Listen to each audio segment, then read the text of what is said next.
So hello everybody. अब आज के वीडियो लेक्चर में ये पहला वीडियो लेक्चर है आपका रिलेटेड टू ज्योग्राफी। तो ज्योग्राफी के बारे में डिस्कस करेंगे और ज्योग्राफी का जो पहला टॉपिक है आपका वो अगर आप देखेंगे ध्यान से तो it is political divisions of India. So physical divisions तो हैं बट उसके साथ पॉलिटिकल डिविजन्स ऑफ इंडिया भी उन्होंने दे रखा है।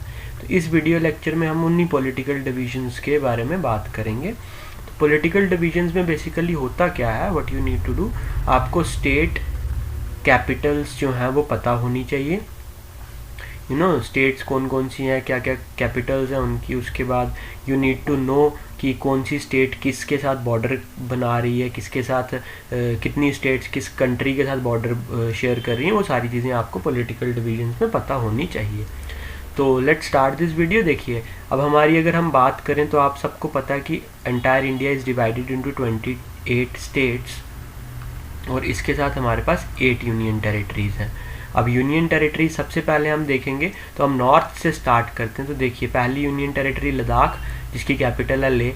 दूसरी यूनियन टेरिटरी जम्मू कश्मीर जिसकी समर कैपिटल है श्रीनगर, समर कैपिटल है श्रीनगर और विंटर कैपिटल है जम्मू। तो ये ध्यान रखिएगा, winter capital is Jammu. Then उसके बाद अगर थर्ड यूनियन टेरिटरी की मैं बात करूँ तो वो है दिल्ली। देन अगर मैं फोर्थ यूनियन टेरिटरी की बात करूं तो हमको थोड़ा नीचे को जाना पड़ेगा उसके लिए, और वो फोर्थ यूनियन टेरिटरी आपकी आएगी दमन एंड दीव और दादर एंड नागर हवेली। ये चारों को हमने अब कंबाइन कर दिया और इनकी कंबाइंड कैपिटल है दमन। तो ये 4 यूनियन टेरिटरीज हो गई। पांचवी यूनियन टेरिटरी की अगर मैं बताऊं आपको बात, तो पांचवी यूनियन टेरिटरी जो है वो है आपकी पुडुचेरी। अब ये पुडुचेरी जो है ये बेसिकली 4 डिस्ट्रिक्ट्स को मिला के बनता है। देखिए एक तो ये पुडुचेरी, दूसरा ये आंध्र प्रदेश के कोस्ट पे है यनम, तीसरा है ये तमिलनाडु के कोस्ट पे करिकल और चौथा है ये केरला के कोस्ट पे माहे। तो ये 4 डिस्ट्रिक्ट्स मिला के Puducherry as a union territory बनती है। तो ये आ गई 5वीं यूनियन टेरिटरी। छठी यूनियन टेरिटरी आपकी लक्षद्वीप जिसकी कैपिटल है कावारती। 7th यूनियन टेरिटरी आपकी अंडमान एंड निकोबार आइलैंड जिसकी कैपिटल है पोर्ट ब्लेयर। और 8th और लास्ट यूनियन टेरिटरी जो है आपकी वो बेसिकली आपकी चंडीगढ़ जो कंबाइंड कैपिटल है पंजाब और हरियाणा की, और उसके अलावा चंडीगढ़ खुद की भी कैपिटल है। तो you have at present 8 union territories. उसके अलावा वी हैव 28 स्टेट्स, और स्टेट्स और उनकी कैपिटल्स हमको पता होनी चाहिए। तो आप देखिए हिमाचल प्रदेश की शिमला, उत्तराखंड की देहरादून, उत्तर प्रदेश की लखनऊ, उसके अलावा यहाँ पे हरियाणा की चंडीगढ़, पंजाब की भी चंडीगढ़। दिल्ली जो है, दिल्ली को कहा जाता है नेशनल कैपिटल टेरिटरी, एनसीटी कहा जाता है, नेशनल कैपिटल टेरिटरी। उसके बाद राजस्थान की आ गई जयपुर, पटना की, बिहार की आ गई Patna. Then you have Sikkim की गैंगटॉक, उसके बाद असम की डिसपुर, अरुणाचल प्रदेश ईटानगर, नागालैंड की कोहिमा, मणिपुर की इम्फॉल, मेघालय की शिलोंग, त्रिपुरा की अगरतला। उसके अलावा अगर हम देखेंगे तो इसी के नीचे आप देखिए मिजोरम की आइजवाल है। तो ये आपकी 7 सिस्टर स्टेट्स हैं, अरुणाचल प्रदेश, नागालैंड 2, मणिपुर 3, मिजोरम 4, त्रिपुरा 5, असम 6 और मेघालय 7। तो these are called as the 7 sister states. और इनके साथ अगर आप सिक्किम को जोड़ देंगे तो हम इसको पूरा नाम देते हैं नॉर्थ ईस्टर्न स्टेट्स। तो ये हमारी क्या है, नॉर्थ ईस्टर्न स्टेट्स हैं, ये ध्यान रखिएगा। उसके बाद वेस्ट बंगाल कोलकाता, झारखंड रांची, छत्तीसगढ़ रायपुर, मध्य प्रदेश भोपाल, गुजरात की गांधीनगर, महाराष्ट्र की मुंबई।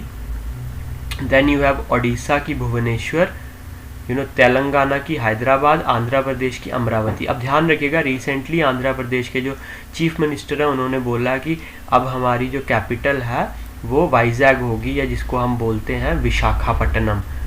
विशाखापट्टनम अभी उसके लिए कोई ऑफिशियल नोटिफिकेशन नहीं आया बट उन्होंने डिक्लेयर कर दिया कि Visakhapatnam will be the capital of Andhra Pradesh. Then Karnataka की बेंगलुरु, गोवा की पणजी। देन तमिलनाडु की जो है वो कैपिटल है चेन्नई, केरला की कैपिटल है तिरुवनंतपुरम जो बिल्कुल यहाँ लास्ट में है। तो ये हमारी सारी की सारी स्टेट्स और कैपिटल्स और उनके साथ हमारी यूनियन टेरिटरीज और उनकी कैपिटल्स हैं। अब इसके बाद देखेंगे तो आप देखिए इंडिया लैंड बॉर्डर शेयर कर रहा है कितनी कंट्रीज़ के साथ। पाकिस्तान 1, अफगानिस्तान सेकंड 2, चाइना 3, नेपाल 4, भूटान 5, बांग्लादेश 6 और यहाँ पे है आपका म्यांमार 7। तो 7 कंट्रीज़ के साथ we are sharing land border. तो ये भी आपने ध्यान में रखना है। लैंड बॉर्डर 7 कंट्रीज़ के साथ है। अब उसके बाद कौन कौन सी कंट्री के साथ कौन कौन सी स्टेट या यूनियन टेरिटरी जो है वो बॉर्डर बना रही है, वो आपने ध्यान रखना है। जैसे पाकिस्तान के केस में देखें तो गुजरात, राजस्थान, पंजाब, जम्मू कश्मीर, लद्दाख, ये सारी स्टेट्स और यूनियन टेरिटरीज जो हैं वो बॉर्डर शेयर करती हैं। अफ़गानिस्तान के साथ सिर्फ हमारा ये बॉर्डर है, ये टॉप पे बिल्कुल, तो यहाँ सिर्फ ये किसके साथ शेयर कर रही है, लद्दाख के साथ शेयर कर रही है। चाइना की बात करें तो लद्दाख, हिमाचल प्रदेश, उत्तराखंड, सिक्किम, अरुणाचल प्रदेश, तो ये शेयर कर रही है चाइना के साथ। नेपाल की बात करें तो उत्तराखंड, उत्तर प्रदेश, बिहार, सिक्किम, और ये देखिए वेस्ट बंगाल यहाँ पे जो है वो शेयर कर रहा है बॉर्डर, तो वेस्ट बंगाल भी बॉर्डर शेयर करता है। भूटान की बात करें तो सिक्किम शेयर कर रहा है, उसके साथ साथ वेस्ट बंगाल शेयर कर रहा है, असम शेयर कर रहा है, अरुणाचल प्रदेश शेयर कर रहा है, तो इनके नाम आप ध्यान रखेंगे। अगर बांग्लादेश की बात करूँ मैं, तो बांग्लादेश के केस में कौन कौन सी स्टेट शेयर कर रही है, एक तो वेस्ट बंगाल शेयर कर रही है, दूसरी मेघालय, तीसरी असम, और चौथी त्रिपुरा, और पांचवी मिजोरम, तो ये सारी स्टेट्स जो हैं ये शेयर कर रही हैं बॉर्डर। इधर म्यांमार की अगर मैं बात करूं बर्मा, तो अरुणाचल प्रदेश, नागालैंड, मणिपुर, मिजोरम, ये 4 स्टेट्स जो हैं ये शेयर करती हैं म्यांमार के साथ हमारा बॉर्डर। तो ये आगे आपके लैंड बॉर्डर्स जो आपने ध्यान में रखने हैं, कौन कौन सी स्टेट किस कंट्री के साथ लैंड बॉर्डर शेयर कर रही है। अब अगर बात करें नीचे, तो यहाँ पे आप देखेंगे इंडिया का एक सी बॉर्डर लगता है श्रीलंका के साथ, और इंडिया और श्रीलंका के बॉर्डर को कहा जाता है पाक स्ट्रेट, तो ये भी आप ध्यान में रखिएगा।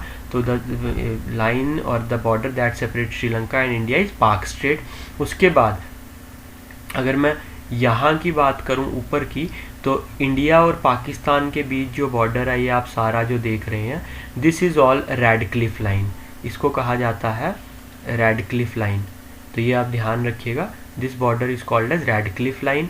और अगर मैं बात करूं किसके साथ, अगर if I talk about Afghanistan, तो इसको कहा जाता है Durand line, DURAND, Durand line जो है इसको कहा जाता है, तो इसको क्या कहा जाता है, ड्यूरेंट लाइन, जो अफ़गानिस्तान के साथ बॉर्डर है उसको ड्यूरेंट लाइन बोलते हैं। और अगर मैं बात करूं उसके बाद जो बांग्लादेश के साथ बॉर्डर है, क्योंकि ये भी कायरिल रेडक्लिफ ने ही डिमार्केट किया था, तो इसको भी रेडक्लिफ लाइन बोलते हैं। जो चाइना के साथ बॉर्डर है वो यहाँ पे तो डिस्प्यूटेड है, लद्दाख वाले पोर्शन में it is called as LAC बोला जाता है इसको, line of actual control, but वो भी यहाँ से नहीं निकलता, बेसिकली यहाँ से निकलता क्योंकि ये पोर्शन चाइना के पास है। जो अरुणाचल के पास चाइना का बॉर्डर है that is basically called as McMahon line, तो ये भी आप ध्यान में रखिएगा, इसको कहते हैं मैकमोहन लाइन, जो अरुणाचल प्रदेश के साथ चाइना के साथ बॉर्डर लगता है। तो ये कुछ बॉर्डर के नाम थे जो आप ध्यान में रखेंगे। इसके अलावा जब हम फिजिकल फीचर्स पढ़ेंगे तो उसमें भी बड़ी सारी चीज़ें आपकी क्लियर हो जाएंगी। So I hope you are clear with this.